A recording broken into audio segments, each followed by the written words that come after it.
5 Misteri Gunung Semeru. Dikutip dari pinemo.com. Gunung satu tempat di bumi khususnya di Indonesia yang menyimpan banyak kisah misteri. Kisah-kisah misteri ini terus turun-menurun sampai di telinga para pendaki. Ada yang percaya, ada juga yang menganggapnya sebuah cerita khayalan. Seperti misalnya kisah misteri yang tersimpan di balik megahnya Gunung Semeru. Beberapa di antaranya. 1. Kisah tentang Mbah Dipo, yang konon dulunya adalah juru kunci Gunung Semeru. Hampir semua gunung di Indonesia memiliki juru kunci. Konon mereka inilah yang bisa menerima pesan dari sang gunung, tentang apa yang akan terjadi di gunung, kapan akan meletus atau bencana apa yang akan terjadi di gunung tersebut. Mbah Dipo adalah sosok yang sudah banyak dikenal kalangan pendaki Semeru. Mbah Dipo ini dulunya juru kunci Semeru, namun kini telah meninggal dunia. Ada sebuah cerita yang mengisahkan kalau sampai Semeru meletus maka pergilah ke arah sungai. Jangan pernah menuju ke arah Gunung Sawur. Entah apakah itu benar atau tidak. 2. Misteri Arcopodo yang sering dikaitkan dengan dua patung gaib sang prajurit kerajaan Majapahit.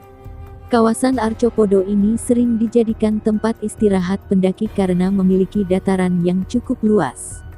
Menurut cerita yang beredar, di area ini terdapat dua patung prajurit dari kerajaan Majapahit yang cuma bisa dilihat oleh orang yang punya mata batin.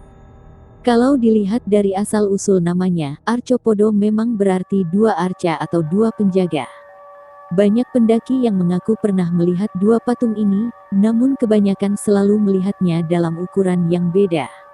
Ada yang bilang seukuran anak kecil, ada juga yang bilang seukuran raksasa. 3. Ikan mas Ranu Kumbolo yang diyakini warga setempat sebagai dewi penjaga. Ada larangan yang menyatakan bahwa setiap pendaki yang naik Gunung Semeru tidak boleh memancing atau menangkap ikan mas yang ada di Danau Ranu Kumbolo. Sebab menurut keyakinan para warga setempat, ikan mas ini adalah penjelmaan dari para dewi yang memang ditugaskan untuk menjaga kawasan Ranu Kumbolo. Entah benar atau tidak, tapi masih banyak pendaki yang tetap memancing di sini.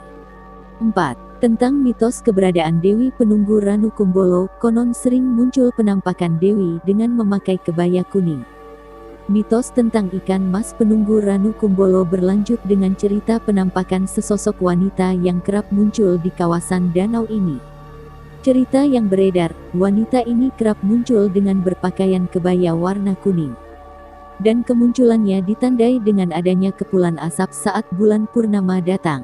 5. Mitos tanjakan cinta di Ranu Kumbolo, kalau ini sih pendaki maunya jadi kenyataan bukan cuma mitos. Tanjakan cinta merupakan jalur pendakian yang harus pendaki lewati saat menuju puncak dari Ranu Kumbolo. Tanjakan ini sebetulnya tidak terlalu terjal tapi memang panjang.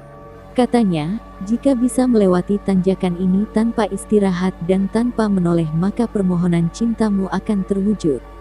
Karena itu tanjakan ini lebih dikenal dengan sebutan tanjakan cinta.